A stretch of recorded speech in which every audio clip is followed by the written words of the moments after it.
নমো বুদ্ধায়। আজি আমি ভগৱান বুদ্ধৰ সদ্ধম্ম প্ৰথম অংগ শিলৰ ওপৰত বিস্তৃত আকাৰত বৰ্ণনা কৰিবলৈ লৈছোঁ।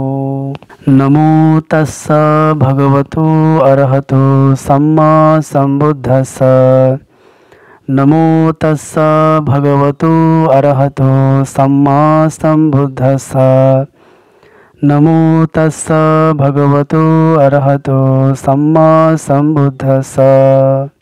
पानातिपाता वैरमणि सिक्खापदं समादियामि।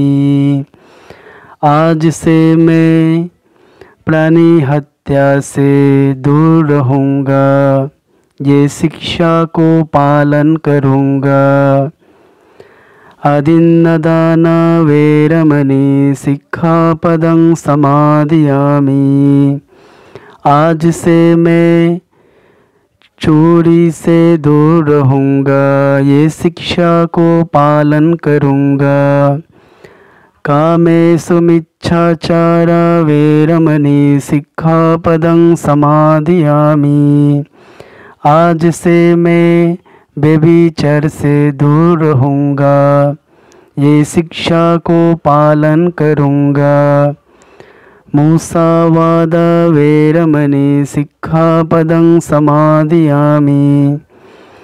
आज से मैं जोत से दूर रहूँगा, ये शिक्षा को पालन करूँगा। सूरमेरय मज्जपमादट्ठान वैरमणि सिक्खापदं समादियामि। आज से मैं नशा चीज़ों से दूर रहूँगा, ये शिक्षा को पालन करूँगा। साधु साधु साधु। আমি সবেই জানো ধৰ্মৰ তিনিটা অংগ আছে। তিনিটা পিলাৰ या স্তম্ভ হয়, যাৰ ওপৰত ষ্ট্ৰংকে স্থাপিত হৈ থাকে বা হৈ আছে ধৰ্ম। শুদ্ধ ধৰ্মৰ জাত পাত নাথাকে। শুদ্ধ ধৰ্ম সবৰ কাৰণে হয়। এক সময় ভাৰতবৰ্ষত এই ধৰ্ম বহুত প্ৰচলিত আছিলে আৰু মানুহবোৰে লাভ উঠাইছিলে। ধৰ্মৰ 3 অংগ হ'ল শীলা সমাধি প্ৰজ্ঞা। এই 3 অংগৰ ভিতৰত শীল সবচে অধিক महत्वपूर्ण হয়, কাৰণ শীলটো ফাউণ্ডেশ্যন হয়। যদি ফাউণ্ডেশ্যন কমজোৰ হয়, বিল্ডিংটো ষ্ট্ৰং নহয়, মজবুত নহয়, কমজোৰ হয়। ঠিক তেনেকুৱা শীল যদি নাই, তো ধৰ্মৰ বিল্ডিংটো গোটেই থিয় হৈ থাকিব। সেইটো কাৰণে শীল ধৰ্মৰ ফাউণ্ডেশ্যন হয়। শীল যদি নাই, সমাধি প্ৰাপ্ত নহ'ব। সমাধি যদি নাই, প্ৰজ্ঞা প্ৰাপ্ত নহয়, জ্ঞানটো প্ৰাপ্ত নহয়। প্ৰজ্ঞা যদি নাই, মুক্তি প্ৰাপ্ত নহয়। এইটো কাৰণে শীল বহুত महत्वपूर्ण হয়। শীল কি হয় এইটোকে জানক। আমি আমাৰ কায়া আৰু ৱাচি লৈ কোনো ধৰণৰ কাম কৰিব নালাগে, য'ত অন্য প্ৰাণীৰ সুখ শান্তি ভংগ হয়, অন্য প্ৰাণীৰ কষ্ট হয়, অমংগল হয়, দুখী হয়। এনেকুৱা কোনো ধৰণৰ কাম কৰিব নালাগে। ইয়াৰ পৰা আমি বাচি দূৰত থাকিলে সুখ থাকিব, শান্তি থাকিব, আনন্দ থাকিব, মংগল হ'ব। আনক সুখী থ'লে আমিও সুখী থাকিব। কাৰণ আনক দুখ দিয়া ব্যক্তি কেতিয়াও সুখীতে থাকিব নাপায়। প্ৰত্যেক দুখ দিয়া ব্যক্তি সদায় দুখী হৈ থাকে, আৰু শীলৱান সদায় সুখী আনন্দ থাকে। আৰু দুঃশীল ব্যক্তি সদায় দুখী হৈ থাকে। শীলৱান হ'লে সদায় সুখী হৈ থাকে। এইটোকে বুজিবলৈ একটা উদাহৰণ চাম। এই উদাহৰণটো হৈছে কি শিল পালন কৰা ব্যক্তি আৰু শিল পালন নকৰা ব্যক্তি এই দুজনৰ মাজতে কিমান পাৰ্থক্য থাকে। এই উদাহৰণটো হৈছে যেনেকা মে', জুন আৰু জুলাই মাহতে ইমান গৰম, ইমান ৰ'দ দিয়ে। এই ৰ'দ দিয়া সময়, এই গৰমৰ সময় একজন ব্যক্তি এই জাগাৰ পৰা বেলেগ জাগালৈ যোৱা সময় তাৰ হাতত ছাতিও নাই, ভৰিতে চেণ্ডেলো নাই আৰু ৰাস্তাৰ দুনো ছাইডত ডাঙৰ ডাঙৰ গছৰ ছায়াটো নাই। এই মানুহটো এক জাগাৰ পৰা বেলেগ জাগা যোৱা সময় তেতিয়া তাক কেনেকুৱা অনুভৱ পাব? অনুভৱটো দুখ পাব। কেলে? কাৰণ ওপৰৰ পৰাও বহুত তেজ ৰ'দ দি আছে, ছাইডৰ পৰাও বহুত গৰম হাৱা চলি আছে, আহি আছে, তলৰ পৰাও বহুত গৰম। যিমান গৰম হ'লেও এই চব গৰমটোকে ভুগিব লাগিব। কেলে? কাৰণ তাৰ হাততে ৰ'দৰ পৰা নিজকে বচাবৰ কাৰণে ছাতিটো নাই। ছাইডৰ পৰা গৰম হাৱাৰ পৰা নিজকে বচাবৰ কাৰণে ডাঙৰ গছৰ ছাঁটো নাই। তলৰ পৰা গৰম, এই গৰমৰ পৰা নিজকে বচাবৰ কাৰণে ভৰিতে চেণ্ডেলটো নাই। সেই সময় তাৰ জীৱনৰ কাৰণে বহুত দুখ হয়, কষ্ট হয়। কিন্তু আৰু একজন ব্যক্তি সেও এক জাগাৰ পৰা বেলেগ জাগা যাবলৈ ওলাইছে। চেম মাহ যেনে মে', জুন, জুলাই, আগষ্ট মাহতে যিমান ৰ'দ দিয়ে, ঠিক তেনেকুৱা মাহতে মে', জুন, জুলাই মাহতে সেও এক জাগাৰ পৰা বেলেগ জাগা যাবলৈ ওলাইছে। কিন্তু তাৰ হাতত ছাতিটো লৈছে, ভৰিতে চেণ্ডেলো পিন্ধি লৈছে। আৰু যোন ৰাস্তাৰ পৰা সেই যাব, এই ৰাস্তাৰ দুনো ছাইডৰ ফালে ডাঙৰ ডাঙৰ গছৰ ছাঁটো আছে।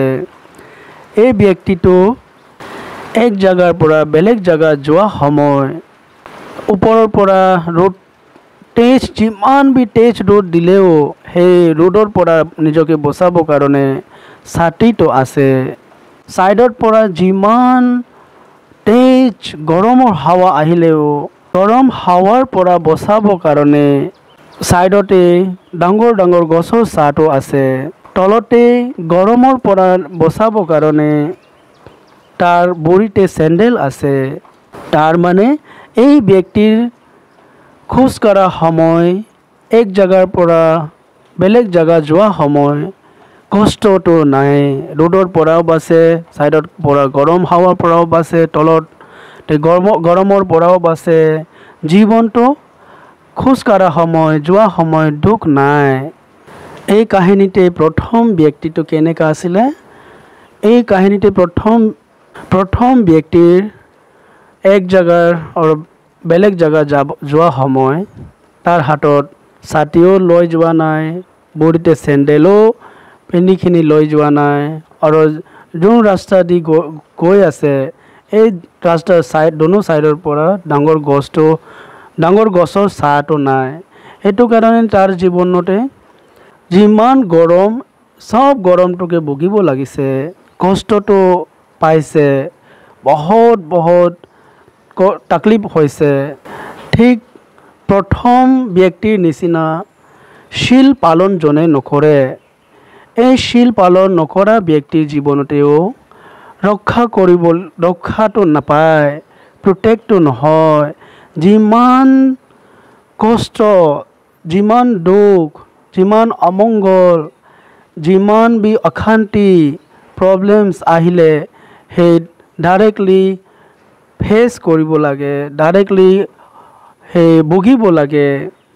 কেলে?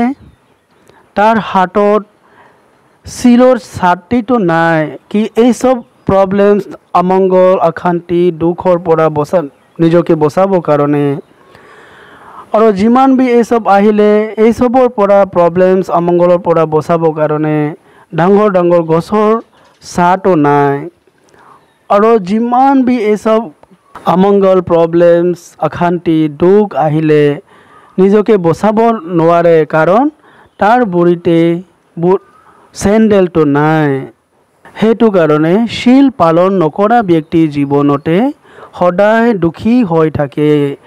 দুখী হৈ থাকিব লাগে আৰু ছেকেণ্ড ব্যক্তিৰ এক জেগাৰ পৰা বেলেগ জেগাত যোৱা সময় তাৰ হাতত ছাতিটো লৈ গৈছে ভৰিতে চেণ্ডেলো পিন্ধি লৈ গৈছে ৰাস্তাৰ দুনোফালে দুনো ছাইডত ডাঙৰ ডাঙৰ গছৰ ছাঁটো আছে তো তাৰ খোজকঢ়া সময় জীৱনটো বহুত আনন্দ ৰাস্তাতে খোজকঢ়া সময় ৰোডৰ পৰাও বাছে কিলে তাৰ হাতত ছাতিটো আছে ছাইডত গৰমৰ হাৱাৰ পৰাও বাচি যায় কিলে তাৰ ৰাস্তাৰ দুনো ছাইডৰ পৰা ডাঙৰ ডাঙৰ গছৰ ছাঁটো আছে তলৰ পৰা গৰম হ'লেও গৰমৰ পৰা নিজকে বচাবৰ কাৰণে চেণ্ডেলটো আছে ঠিক তেনেকুৱা শীল পালন কৰাৰ ব্যক্তি জীৱনতে যিমান বি প্ৰব্লেম আহক কষ্ট আহক দুখ আহক অশান্তি আহক অমংগল আহক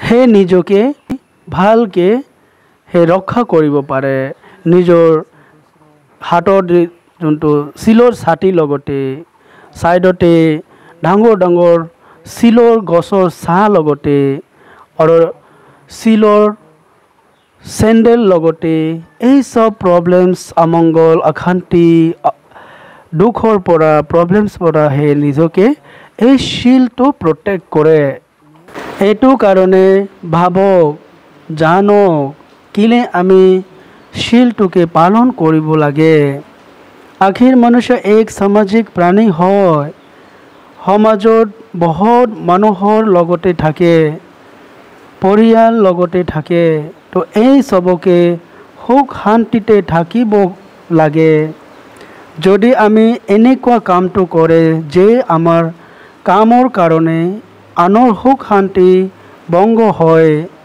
या দুখ হয় এনেকুৱা হ'লে সব সমাজৰ নিয়ম কানুন বেয়া হৈ যাব যদি সমাজৰ নিয়ম কানুন বেয়া হ'লে আমি সুখী থাকিব কেনেকুৱা যেনেকুৱা এক ব্যক্তিৰ কথা শুনি ইয়াক কামটো দেখি আমাৰ সুখ শান্তি নষ্ট হয় কষ্ট হয় অশান্তি হয় তো এনেকুৱা কাম আমি আনক কৰিলে তাৰোতো কষ্ট হ'ব দুখী হ'ব অশান্তি হ'ব সেইটো কাৰণে আমি বুজিব লাগে যে আমাৰ যেনেকুৱা কষ্ট হয় দুখ হয় অশান্তি হয় ঠিক তেনেকুৱা আনৰতো হয় এইটোকে খ্যাল হ'ব লাগে যেনেকুৱা আপুনি নিজকে নিজৰ জীৱনকে প্ৰেম কৰে ৰক্ষা কৰে ঠিক তেনেকুৱা আনৰ প্ৰাণীও নিজকে আৰু নিজৰ জীৱনকে ৰক্ষা কৰে প্ৰেম কৰে যেটো কথা মুখে কষ্ট দিয়ে বেয়া লাগে অশান্তি হয় এই কথা যদি আমি আনক ক'লে আনৰো কষ্ট হ'ব দুখ হ'ব অশান্তি হ'ব এই জ্ঞানটো আহিলে বুজি পালে সেই ব্যক্তিটো শীলৱান হৈ যায় শীলৱান হ'লে আণ্ডাৰষ্টেণ্ডিং সমজদাৰী লগতে জীৱন যাপন কৰে বেয়া কৰ্মৰ পৰা বাচি থাকিব লাগে আঁতৰি থাকিব লাগে দুষ্কৰ্মৰ পৰা বাচিলে শীলৱান হয় যেতিয়া আমি শীলটোকে ভংগ কৰে মানুহৰ ভিতৰতে বিকাৰ নজগাইখিনি কৰিব নোৱাৰে যেনেকুৱা প্ৰাণী হত্যা প্ৰায় খংতে কৰে চুৰি প্ৰায় লোভতে কৰে ব্যভিচাৰ সেক্সুৱেল মিছকণ্ডাক্ট প্ৰায় বেয়া ইচ্ছাতে কৰে, বাসনা জগাইখিনি কৰে, মিছা কথা, গালি, সপনি, চুগুলি, খংগতে কৰে, অহংকাৰতে কৰে, হিংসাতে কৰে। কিবা নহয় কিবা বিকাৰ জাগিলে শাৰীৰিক আৰু মানসিকভাৱে বেয়া কাম হৈ যায়। এইটো সঁচা হয় আৰু এইটো বি সঁচা হয় যে যেতিয়া মনতে বিকাৰ উৎপন্ন হয়, প্ৰকৃতি আমাক শাস্তি দিয়ে। বিকাৰ উৎপন্ন হোৱাৰ লগে লগে আমাক মনটো অশান্তি হয়, দুখী হৈ যায়, অস্থিৰ হৈ যায়। এইটো হয় প্ৰকৃতিৰ শাস্তি, প্ৰকৃতিৰ নিয়ম। প্ৰকৃতিৰ নিয়মটোকে পালন কৰিলে আমি পুৰস্কাৰ পায়। কি প্ৰকৃতিৰ নিয়ম? শৰীৰ আৰু বাণীৰ লগতে বেয়া কৰ্ম নকৰিব। মনটোকে পিয়ৰ চফাকে থ'ব লাগে। বহুত সুখ, বহুত শান্তি থাকিব পাৰে, পুৰস্কাৰ পায়, ইনাম পায়। এইটো হৈছে প্ৰকৃতিক শাস্তি আৰু প্ৰকৃতিক পুৰস্কাৰ আৰু প্ৰকৃতিক নিয়ম হয়। এখন ৰজাৰ দেশত থাকিলে তেখেতৰ নিয়ম কানুন মানিব লাগে। পালন নকৰিলে ৰজাৰ শাস্তি দিব। এই শাস্তিটো কিবা কাৰণত নাপাব পাৰে বা দেৰিকে পাব পাৰে, কিন্তু প্ৰকৃতিৰ শাস্তি পাবই। এতিয়া নিয়মটোকে ভংগ কৰিলে এতিয়া শাস্তি পাব। নিয়ম অনুসাৰ থাকিলে পুৰস্কাৰ পাব। আৰু এইটোও নাচায় কি নিয়ম ভংগ কৰা মানুহ কোনে হয়। যে কোনো ব্যক্তি হওক, যোনে নিয়মটোকে ভংগ কৰে তাৰ শাস্তি পাব। चाहे वो ब्राह्मण हो या क्षत्रिय, वैश्य हो या शुद्ध हो, কৰ্ম যেনেকুৱা ফল তেনেকুৱা পাব। কৰ্মটো জাত পাত নাচায়, উচ্চ নীচ নাচায়, আমিৰ গৰীব নাচায়। প্ৰকৃতিৰ নিয়মটো চবৰ ওপৰতে লাগু হয়। প্ৰকৃতিৰ নিয়মটো হি ধৰ্ম হয়। এইটোকে পালন কৰিব লাগে। নেক্সট ধম্মদেশনাতে চাম শিল কিমান প্ৰকাৰ আছে, কি শিল আছে আৰু শিলটোকে কেনেকৈ পালন কৰিব লাগে। ব্লেছিং গাথা লগতে আমি আজি ধম্মদেশনাটো শেষ কৰিবলৈ লৈছোঁ। ভৱতু সৰ্বমংগলং ৰক্ষन्तু সৰ্বদেৱতা সৰ্ববুদ্ধানুভাৱেন সৰ্বধম্মানুভাৱেন सर्वसंघानुभावेन सदा सुखी भवन्तु नो। साधु साधु साधु।